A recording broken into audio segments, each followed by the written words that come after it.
Ayodhya hill top. আমি তো ভাবলাম সুন্দর হবে।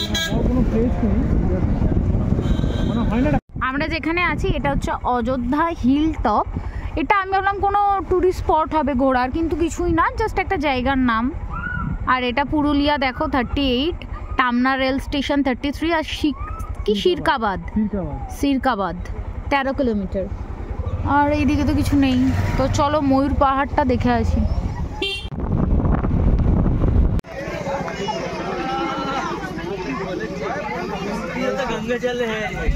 এটা হলো ময়ূর পাহাড়। এখানে মনে হয় ময়ূর টুইট থাকতো। নবনীতা ভালো বলতে পারবে না ও সে গুতো দাদা খাস না আমার হাট থেকে, নিচের দিকে তাকিয়ে হাট।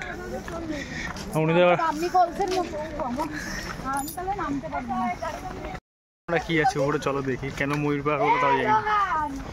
এসেছি ময়ূর দিয়ে একটা দেখেছি, কিন্তু আমি বেশি ময়ূর দেখায় আগ্রহী নয়, কারণ আমি সাথে একটা ময়ূরকে নিয়ে এসেছি। আরে ব্যাগ আটকে গেছে, খুল না। তো ময়ূর ব্যাগের উপর দিয়ে জ্যাকেট পরেছে, এখন ব্যাগ আগে খুলছে জ্যাকেট না খুলে। এই হচ্ছে বাঙালি ময়ূর, কিন্তু তাও এরকম বুদ্ধিমান না হয়ে কী করে এরকম অবস্থা এরকম রয়েছে। কাপেলস আসলে প্রেম করার জন্য খুব সুন্দর জায়গা, আর বয়স্ক লোকেদেরও ভালো লাগবে। কিন্তু আমাদের আজকে হাতে বসার অনেক টাইম নেই বলে আমরা বেশিক্ষণ বসতে পারবো না। ময়ূর বসবে বলছে, ময়ূর উড়ে উড়ে যেতে পারে, কিন্তু আমাকে বাইক চালিয়ে যেতে হবে।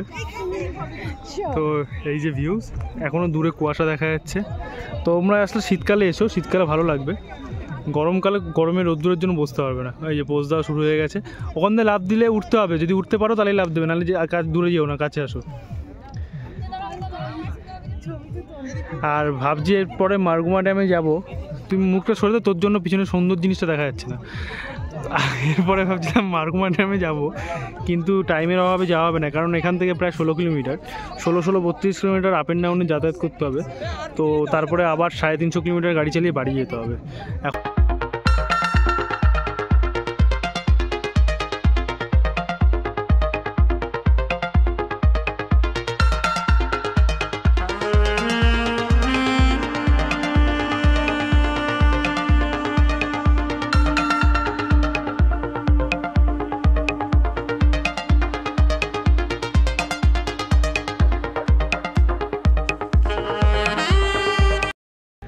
ময়ূরের এখন রাগ হয়েছে, পালক ঝরে গেছে, তাই সমস্যাটা হচ্ছে কালকের থেকে মোটামুটি 3000 ফটো তুলেছে, তারপরে আরো 1000 ফটো তোলার ইচ্ছে প্রকাশ করেছিল। তা আমি যেহেতু বললাম যে আর ফটো তোলার দরকার নেই, এরপরে আমাদের অনেকটা বাইক চালিয়ে বাড়ি যেতে হবে। একেবারেই এটার জন্য না, মিথ্যা কথা। এই কারণে ময়ূর বলছে তুই আমার পেখমের ছবি তুলবি না, ঠিক আছে আমি রাগই করেছি। তো এখন ময়ূর বলছে আমি এখান থেকে উড়ে বাড়ি চলে যাবো, তুই তোর মতন বাইক নিয়ে চলে যা। তো ময়ূর কি বাড়ি পৌঁছাতে পারলো তুই জানতে হয়, ভিডিওটা অবশ্যই দেখো তোমরা। আর এই যে আমার মাথার উপরটা কেটে গেছে, নাহলে ময়ূরের থুতনি কেটে যেত। তার থেকে ময়ূরের থুতনি কাটার থেকে মাথার উপর কাটারই ভালো। আর ময়ূরকে পুরো সেলিব্রিটি লাগছে। আর মনে হচ্ছে পাশে পাহাড়ের গাইডকে নিয়ে উঠেছে। আপনার কিছু বক্তব্য আছে? আমি কোনো কথা বলতে চাই না। খুব রাগ হয়েছে, খুব ঘন্টাখানেক লাগবে রাগ করতে। ঠিক আছে, দেখি যদি খেজুরের রস পাওয়া যায় আমি খাওয়াচ্ছি আপনাকে। তুই খা, আমার দরকার নেই কিছু। চশমাটা খোলো, ওই দেখো সিটি হয়ে যাচ্ছে, কেন আমরা বেশি ধারে চলে এসেছি তাই। একদম বাজে কথা। ওই দিকটার সিটি হচ্ছে, ওই দিকটা এত ভিড় হচ্ছে কেন আমি বুঝতে পারছি না। আচ্ছা, ওই দিকটা ভিড়ের কারণটা এবার জানতে আমরা যাবো। তোমরাও যদি জানতে চাও ভিডিওটা কন্টিনিউ করো। চলো বাবা, চলো। আর রাখ, ময়ূর পাহাড় খুব সুন্দর ভিউ। ময়ূরকে দেখা, এটা ময়ূর পেখম ছাড়া, এটা হচ্ছে কাক। কাক ভিডিও করা হয়নি তো আমার বাজে কথা সব সময়।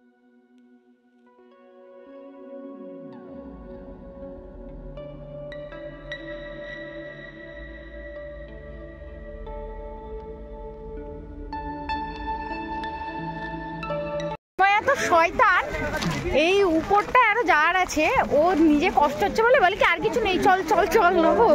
কি বদমাশ। তারপর আমি ওই তো অত লোক যাচ্ছে, উপরটা তো কিছু নিশ্চয়ই আছে। বলছে কিছু নেই তেমন, একই জিনিস। আমি যে ঠিক আছে যারা আমি দেখি, তারপরে এখন দেখলাম সুন্দর জিনিস, তারাও দেখাচ্ছি। শয়তানের আদি।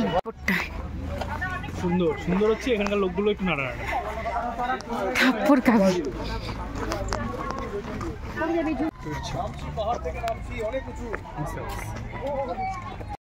আমি আর উঠতে পারছি না। ও রক্ত পড়ছে এখানে কেন এত সিঁড়ি? ওই সিঁড়ি না করলে কি উঠতিস? আর তুই বল, তাই খাবো। হ্যাঁ, কি খাবার খাবি? আইসক্রিম খাওয়া দাদা। আইসক্রিম কোথায়? আইসক্রিম কোথায়? আর নিচে আছে দিদি, তো এখন যাবো না। এখন যাবে না? না, আচ্ছা, দুপুরে কি খাবি? হ্যাঁ দুপুরে কি খাবি? কোনো হলো খাওয়া যাবে। এই ভালো হচ্ছে আচ্ছা ঠিক আছে, দাঁড়া দিচ্ছি। খুব সুন্দর জায়গা। ওইটা দিয়ে উপরে উঠছি সবাই দেখার জন্য, আমরাও যাব। এই উপরটা নিয়ে আসতে চাইছি, ভাবছি যদি আমি উঠতে না পারি তারপর তোকে কোলে করে নিয়ে উঠতে। কোথায় মন্দিরও আছে, জয় শ্রীরাম হনুমান মন্দির দেখা যাচ্ছে। এটা দিয়ে উপরে উঠে তাহলে পুরো ভিউটা ভালোভাবে দেখা যাবে। আর উপরে উঠলে আরো ভালো লাগবে। সবাই উঠছে,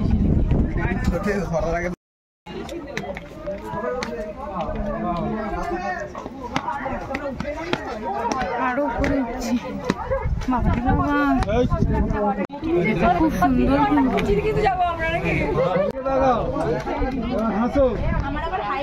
এত সুন্দর লাগছে।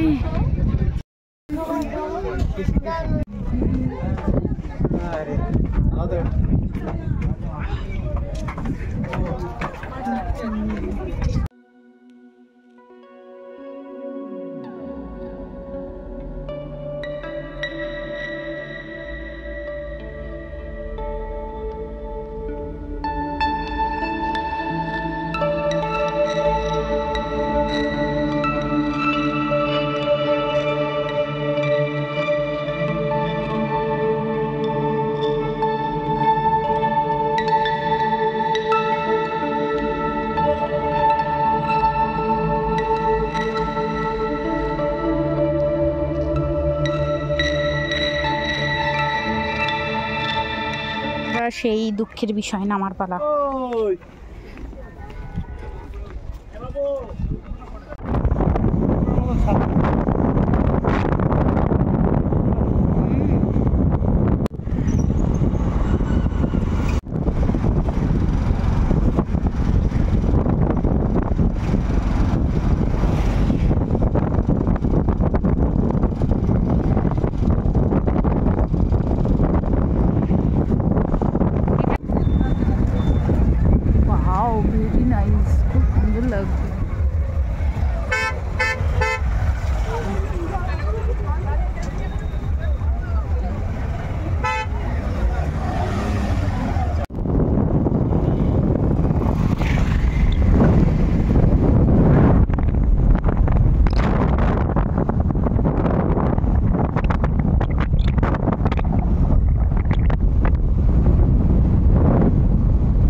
কি সুন্দর এই জায়গাগুলো।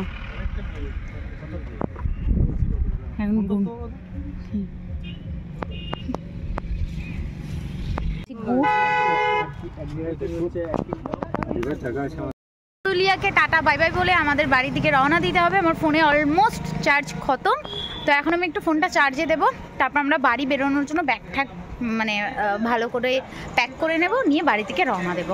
আসলে এখানে সমস্ত কিছু দেখতে পারবে। কখন আসলে দেখতে পারবো? টাইমটা বলো। ওই মার্চে ওই না সরস্বতী পূজা পরে। আচ্ছা, চারিদিকে পলাশ ফুলে ঢেকে যায়, তাই তো? ঠিক আছে, ওই মার্চের প্রথম থেকে 10 পর্যন্ত। আচ্ছা আচ্ছা, ঠিক আছে।